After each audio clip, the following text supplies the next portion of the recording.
Good morning વિદ્યાર્થી મિત્રો આપણે સાદા વર્તમાનકાર પાર્ટ 1માં આપણે સાદા વર્તમાનકારના ટુ બીના રૂપો, હેવેઝના રૂપો, સાદા વર્તમાનકાર ક્યારે વપરાય, સાદા વર્તમાનકારના ત્રીજા પુરુષ એક વચનમાં ક્રિયાપદને થતા ફેરફાર તથા સાદા વર્તમાનકારનું સહાયકારક ક્રિયાપદ જોયા.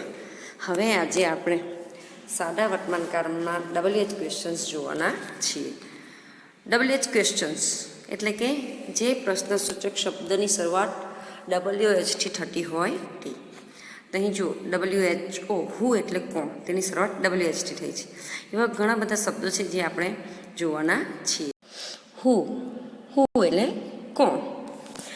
સાદા વર્તમાનકાળમાં હુથી પ્રશ્નાર્થ વાક્ય બને છે ત્યારે ડુ કે ડઝ સહાયકારી ક્રિયાપદ વપરાતા નથી, કારણ કે હું પોતે જ સર્વનામ છે, તેથી એને સહાયકારી ક્રિયાપદની જરૂર નથી.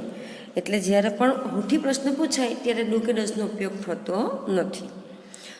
હુથી પ્રશ્ન પૂછાય ત્યારે હુને કાઢી નામ મૂકી જવાબ બને છે. એટલે કંઈ જ કરવાનું નથી કે હુને કાઢી નાખવાનું અને એની જગ્યાએ જે પણ આપણને કંઈક નામ આપ્યું હોય તે આપણે મૂકી દેવાનું. જો આપણે એક ઉદાહરણ જોયું, હુ છે અહીં, હુ રીડ્સ અ બુક, કે પુસ્તક કોણ વાંચે છે, તો અહીં હુને કાઢી નાખ્યું અને દેવ મૂકી દીધું. દેવ રીડ્સ અ બુક, કે દેવ પુસ્તક વાંચે છે. The children read a book, કે બાળકો પુસ્તક વાંચે છે. હવે આનું બંધારણ આપણને આવડવું ખૂબ જરૂરી છે, કારણ કે દરેક કાળનું દરેક પ્રશ્નસૂચક શબ્દનું એક અલગ પોતાનું બંધારણ હોય છે. જો આપણે એક વખત એ બંધારણ આવડી જાય તો આપણને બધું જ આવડી જાય. એટલે આ બંધારણ આપણે યાદ કરવું ખૂબ ખૂબ જરૂરી છે. તો હુથી જ્યારે પ્રશ્ન બની રહેશું, હુ પ્લસ ક્રિયાપદનું રૂપ, કે ક્રિયાપદનું જે પણ રૂપ હોય તેને આપણે સ્વીકારવાનું છે, એમાં કોઈ પણ પ્રકારનો ફેરફાર કરવાનો નથી. જો અહીં રીડ્સ એ ત્રીજા પુરુષ એક વચન છે એટલે એસ લાગ્યો છે, પરંતુ જ્યારે બહુવચન થાય ત્યારે એને એસ નીકળી જાય છે. એટલે ક્રિયાપદનું રૂપ અને અન્ય શબ્દ પ્લસ પ્રશ્નાર્થ ચિહ્ન. તો આપણે જોઈએ તો જુઓ, હુ પછી ક્રિયાપદનું રૂપ, અહીં રીડ્સ, અહીં ત્રીજો પુરુષ એક વચન હોય એટલે રીડ્સ, પછી અન્ય શબ્દ અબુક અને છેલ્લે પ્રશ્ન ચિહ્ન. હવે જ્યારે એનો જવાબ મેળવવાનો હોય ત્યારે કર્તા પ્લસ ક્રિયાપદનું રૂપ પ્લસ અન્ય શબ્દ. હવે કર્તા એક વચન હોય તો ક્રિયાપદને એસ કે યસ પ્રત્યે લાગે છે, અને કર્તા જો બહુવચન હોય તો ક્રિયાપદને કંઈ પણ રૂપ લાગતું નથી. એટલે જો અહીં દેવ રીડ્સ અ બુક, દેવ અહીં ત્રીજો પુરુષ એક વચન છે તેથી ક્રિયાપદને એસ લાગ્યું છે. પછી નીચે ધ ચિલ્ડ્રન અહીં બહુવચન છે તેથી અહીં ક્રિયાપદને એસ લાગ્યું નથી.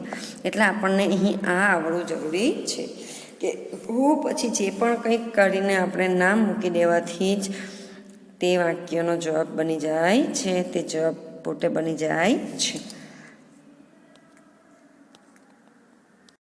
હવે આપણે વોટ એટલે શું એ પ્રશ્નસૂચક શબ્દ જોઈશું.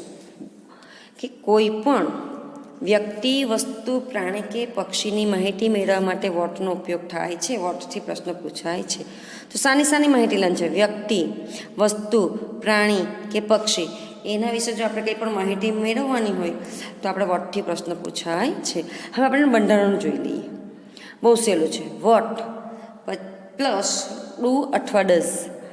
જો કર્તા બહુવચન હોય તો ડુનો ઉપયોગ થશે, કર્તા એક વચન હોય તો ડઝનો ઉપયોગ થશે. પ્લસ કર્તા પ્લસ મૂળ ક્રિયાપદ પ્લસ પ્રશ્નાર્થ ચિહ્ન. આપણે આગળ નિયમ જોઈ ગયા છે કે જ્યારે જે પણ વાક્યમાં ડુ કે ડઝનો ઉપયોગ થાય ત્યારે ક્રિયાપદના મૂળ રૂપનો જ ઉપયોગ થાય છે. એટલે આ વસ્તુ તમારે ખાસ યાદ રાખવું પડશે. હવે એનો જવાબ મેળવવો હોય તો આપણે કઈ રીતે મેળવશું? જુઓ, કર્તા પ્લસ મૂળ ક્રિયાપદ અથવા ક્રિયાપદનું એસ કે યસવાળું રૂપ. મૂળ ક્રિયાપદ ક્યારે આવશે? કે જો કર્તા બહુવચન હોય તો, અને કર્તા એક વચન હોય તો ક્રિયાપદને એસ કે યસવાળું રૂપ આપણે મૂકવું પડશે પ્લસ અન્ય શબ્દ. હવે આપણે તેનું ઉદાહરણ જોઈએ. What does Atul it? તો અહીં જુઓ, અતુલ છે તેથી અહીં ડઝનો ઉપયોગ થયો છે, કારણ કે અતુલ એ ત્રીજો પુરુષ એક વચન છે તેથી આપણે ડઝનો ઉપયોગ થયો છે. અને એની સાથે સાથે આપણે પણ જુઓ કે ઇટ એ મૂળ રૂપ છે, કારણ કે ડઝનો ઉપયોગ થયો છે એટલે ક્રિયાપદના મૂળ રૂપનો જ ઉપયોગ થાય છે. એટલે વોટ ડઝ અતુલ ઇટ કે અતુલે શું ખાયું? Atul it's a banana. હવે જુઓ, અહીં ડુ કે ડઝ નીકળી ગયો, તેથી ક્રિયાપદને એસ પ્રત્યે લાગ્યો છે. અને એસ અને યસ ક્યારે લાગે એ આપણા આગળ નિયમો જોઈ ગયા છે, એ આપણને આવડવા ખૂબ જરૂરી છે. ત્રીજો પુરુષ છે એટલે એસ ને યસ પ્રત્યે લાગવાનું જ છે, પરંતુ એસ અને યસ કોને લાગે એ આપણને આવડવું જરૂરી છે. એટલે અહીં આવશે અતુલ ઇટ્સ અ બનાના, અતુલે કેળું ખાધું. હવે બીજું ઉદાહરણ જોઈએ જે બહુવચનનું છે. વોટ ડુ ધે સિંગ? અહીં જો ડુ છે, કેમ? કારણ કે અહીં બહુવચન છે, ધે એ બહુવચન છે, અને તેથી જ અહીં સિંગ એ ક્રિયાપદના મૂળ રૂપનો ઉપયોગ થયો છે. કારણ કે ડુનો ઉપયોગ થયો છે તેથી અહીં ક્રિયાપદના મૂળ રૂપનો ઉપયોગ થયો છે. તો જવાબમાં શું આવશે? They sing a song. હવે અહીં બહુવચન છે તેથી ક્રિયાપદમાં કોઈ પણ ફેરફાર કરવાનો નથી. ધે સિંગ અ સોંગ, તેમણે ગીત ગાયું. એટલે આ રીતે આપણે વોટનો ઉપયોગ કઈ રીતે કરવાનો એનું બંધારણ આપણને આવડવું ખૂબ ખૂબ જરૂરી છે. હવે પછી આપણે જોઈશું વિચ. વિચ એટલે કયો, કઈ, કયું. કોઈ પણ બે અથવા વધુ વ્યક્તિઓ વસ્તુઓ વચ્ચે પસંદગી કરવા માટે અથવા તુલના કરવા માટે વિચથી પ્રશ્ન પૂછાય છે, વિચ વપરાય છે. એટલે યાદ રાખજો કે જ્યારે આપણે બે અથવા વધુ વ્યક્તિઓ વસ્તુઓ વચ્ચે પસંદગી કરવાની હોય અને અથવા તુલના કરવાની હોય એના માટે વિચથી પ્રશ્ન પૂછાય છે. તો આપણે તેનું બંધારણ જોઈએ. વિચ પ્લસ કર્મ, કર્મ એટલે કે વસ્તુ, પ્લસ ડુ કે ડઝ ક્યારે આવે તે આપણને આવડવું જરૂરી છે. પ્લસ કરતા, પ્લસ મૂળ ક્રિયાપદ, પ્લસ પ્રશ્નાર્થ ચિહ્ન. હવે આપણે જોઈએ આ પ્રશ્ન પ્રમાણે. તો જો વિચ, હવે કર્મ એટલે વસ્તુ, અહીં ગાડીની વાત કરી છે. જો કર્મ, ગાડી એ વસ્તુ છે. હવે એ ગાડી એ નિર્જીવ વસ્તુ છે, એટલે ત્રીજો પુરુષ એક વચનમાં આવે છે અને ઇટમાં આવે છે. અહીં એટલે ડઝનો ઉપયોગ થયો છે. પછી કર્તા કોણ છે? સી, અને અહીં મૂળ ક્રિયાપદ. એક વસ્તુ યાદ રાખજો, આપણે મૂળ ક્રિયાપદ કેમ મૂક્યું છે? કારણ કે આપણે અહીં ડઝનો ઉપયોગ કર્યો છે, તેથી મૂળ ક્રિયાપદનો ઉપયોગ કર્યો છીએ. એટલે જો which car does she like, કે તેને કઈ ગાડી ગમી. તો આવશે, જો હવે એનો જવાબનું બંધારણ જોઈએ. કર્તા પ્લસ મૂળ ક્રિયાપદ અથવા ક્રિયાપદનું એસ કે યસવાળું રૂપ પ્લસ કર્મ અને વસ્તુ. અહીં કર્તામાં કોણ છે? સી છે. હવે મૂળ ક્રિયાપદ અથવા ક્રિયાપદને એસ યસ પ્રત્યે રૂપ. તો અહીં જુઓ કે સી છે એ ત્રીજો પુરુષ એક વચનમાં આવે છે, એટલે અહીં ક્રિયાપદને એસ પ્રત્યે લાગ્યો કે C likes the red car, કે તેને લાલ ગાડી ગમે. એટલે અહીં પસંદગી બતાવી છે, વસ્તુની પસંદગી કરવા માટે વિચથી પ્રશ્ન પૂછાય છે. હવે એના પછી બીજો પ્રશ્ન જોઈએ. Which game do they play? અહીં જો કરતા બહુવચન છે તેથી અહીં ડુનો ઉપયોગ થયો કે which game do they play. અહીં પ્લે એ મૂળ ક્રિયાપદ છે કારણ કે અહીં ડુનો ઉપયોગ થયો છે તેથી. તો ધે પ્લે ચેસ, અહીંયા મૂળ ક્રિયાપદ જ રહેશે કારણ કે અહીં બહુવચન છે તેથી. એટલે ફેરફાર ફક્ત ને ફક્ત ત્રીજો પુરુષ એક વચનમાં જ કરવાનો છે, એના સિવાય ક્રિયાપદમાં કોઈ પણ પ્રકારનો ફેરફાર કરવાનો નથી.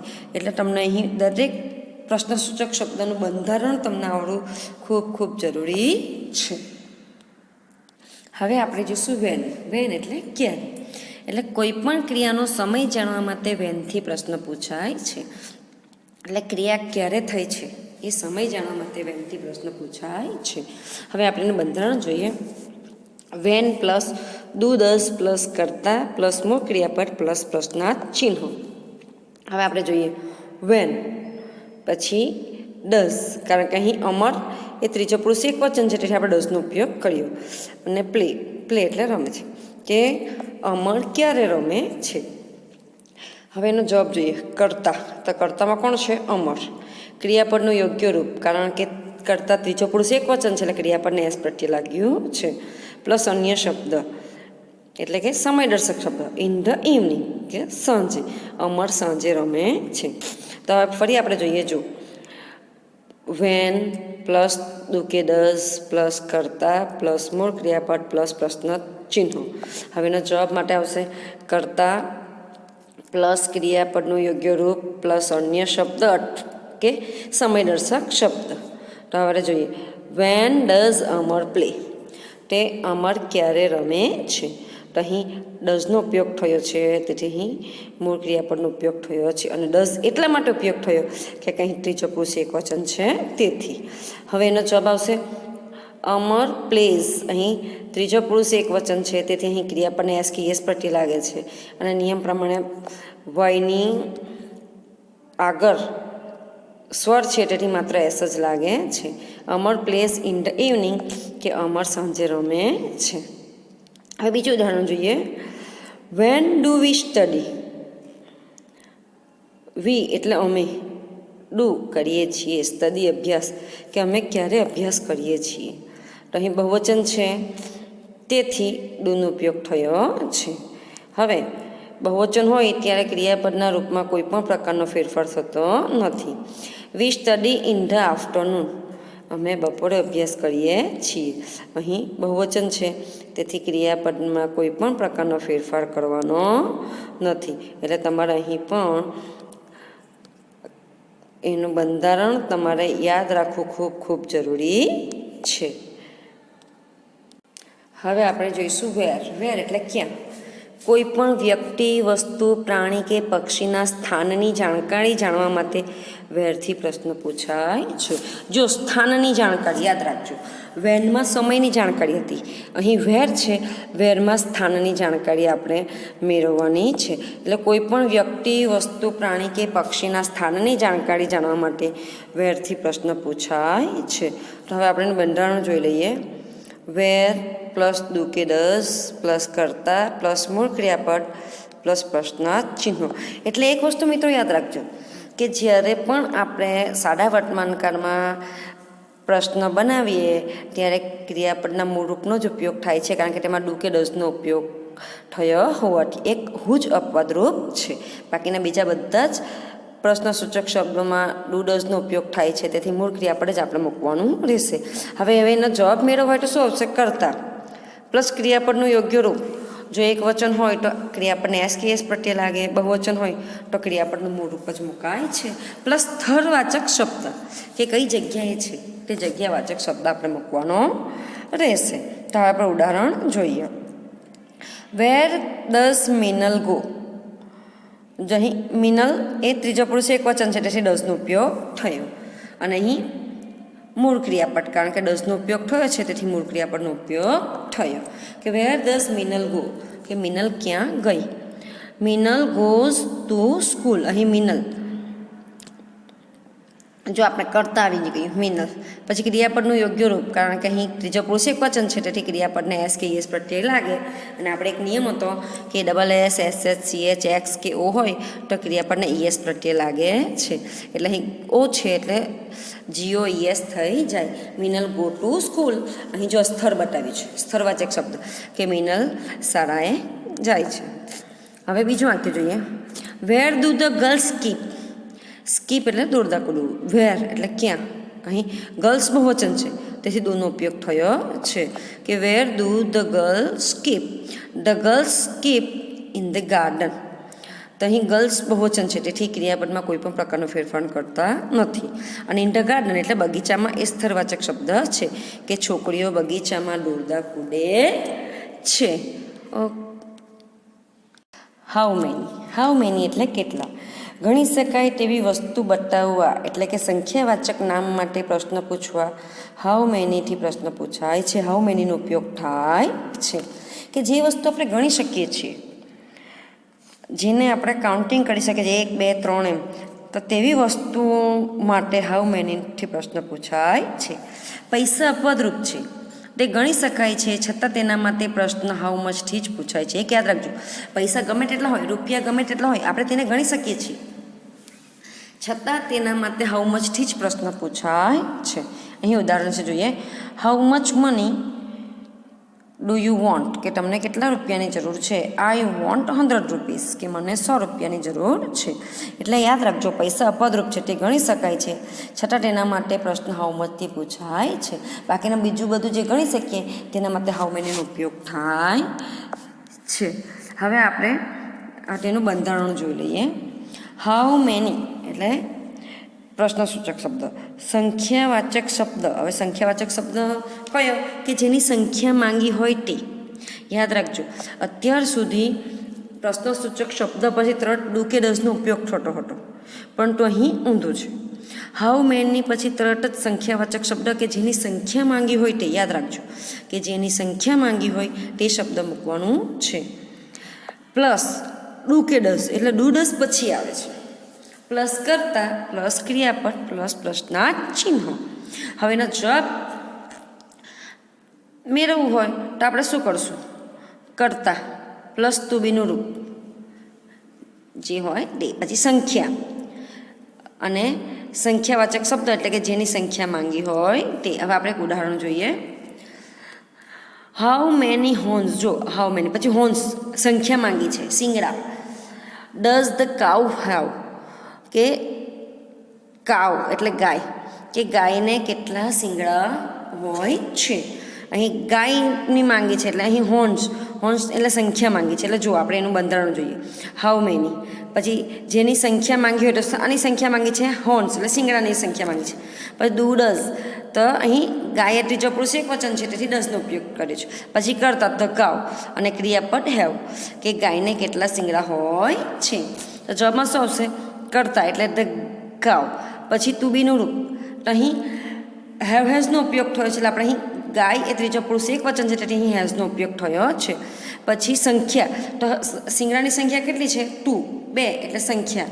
અને ત્યાર પછી સંખ્યાવાચક શબ્દ કે જેની સંખ્યા માંગી હોય તે એટલે હોર્ન્સ કે ગાયને 2 શિંગડા હોય છે. તો તમને એવું થશે કે ઉપરના વાક્યમાં હેવ લીધો અને નીચે હેઝ કેમ કર્યું? તો મિત્રો ઉપરના વાક્યમાં હોર્ન શિંગડા એક કરતાં વધારે છે તેથી અહીં હેવનો ઉપયોગ કર્યો છે. અને અહીં નીચે ધ ગાય કરતા એક વચન છે તેની હેઝનો ઉપયોગ કર્યો છે. હવે આપણે જોઈશું હાઉ મચ. હાઉ મચ એટલે કેટલું.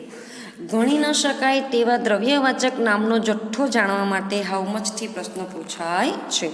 કે દ્રવ્યવાચક શબ્દ આપણે ભણી ગયા છે. દૂધ છે, ખાંડ, ઘી, તેલ, ચોખા, ઘઉં એ આપણે કિલોમાં લઈએ છીએ, લીટરમાં લઈએ છીએ. એ આપણે 1, 2, 3 એવી રીતે ગણી શકતા નથી. એટલે દ્રવ્યવાચક નામનો જથ્થો જાણવા માટે હાઉ મચથી પ્રશ્ન પૂછાય છે. એટલે હાઉ મેની અને હાઉ મચમાં આટલો ડિફરન્સ છે કે હાઉ મેનીમાં જે સંખ્યા આપણે ગણી શકીએ તેના માટે હાઉ મેનીથી પ્રશ્ન પૂછાય છે. જ્યારે હાઉ મચમાં આપણે ગણી શકતા નથી તેવા દ્રવ્યવાચક શબ્દને હાઉ મચથી પ્રશ્ન પૂછાય છે. એક પૈસા પદરૂપ છે. આ વસ્તુ તમે યાદ રાખજો. હવે આપણે તેનું બંધારણ જોઈએ. હાઉ મચ પ્લસ દ્રવ્યવાચક શબ્દ પ્લસ ડુ કે ડઝ પ્લસ કરતા પ્લસ મૂળ ક્રિયાપદ પ્લસ પ્રશ્નના ચિહ્નો. તો હવે શું થશે? કરતા એના જવાબમાં પ્લસ ક્રિયાપદનું યોગ્ય રૂપ પ્લસ દ્રવ્યનું માપ પ્લસ દ્રવ્યવાચક શબ્દ. તો હવે આ જ બંધારણ પ્રમાણે આપણે એનું ઉદાહરણ જોઈએ. તો જો હાઉ મચ તો હાઉ મચ પછી શું છે? દ્રવ્યવાચક શબ્દ તો અહીં મિલ્ક. મિલ્ક દૂધ એ દ્રવ્યવાચક શબ્દ છે. પછી ડુ કારણ કે અહીં ધે છે તેથી ડુનો ઉપયોગ કર્યો. અને ડ્રિંક. ડ્રિંક એટલે પીવું કે તેઓ કેટલું દૂધ પી છે. તો હવે એનો જવાબ જોઈએ. કરતા તો ધે ક્રિયાપદનું યોગ્ય રૂપ ડ્રિંક. કારણ કે અહીં બહુવચન છે એટલે ક્રિયાપદમાં કોઈ પણ ફેરફાર કરવાનો નથી. દ્રવ્યનું માપ અ લોટ ઓફ એટલે ઘણું બધું. અને દ્રવ્યવાચક શબ્દ એટલે મિલ્ક. તો જુઓ થયું ને બરાબર એના બંધારણ પ્રમાણે. એટલે તમને જો બંધારણ આવડી જાય તો બહુ સરળતાથી આવડી જાય. એટલે જોઈએ તો they drink a lot of milk કે તેઓ ઘણું બધું દૂધ પીવે છે. Okay, thank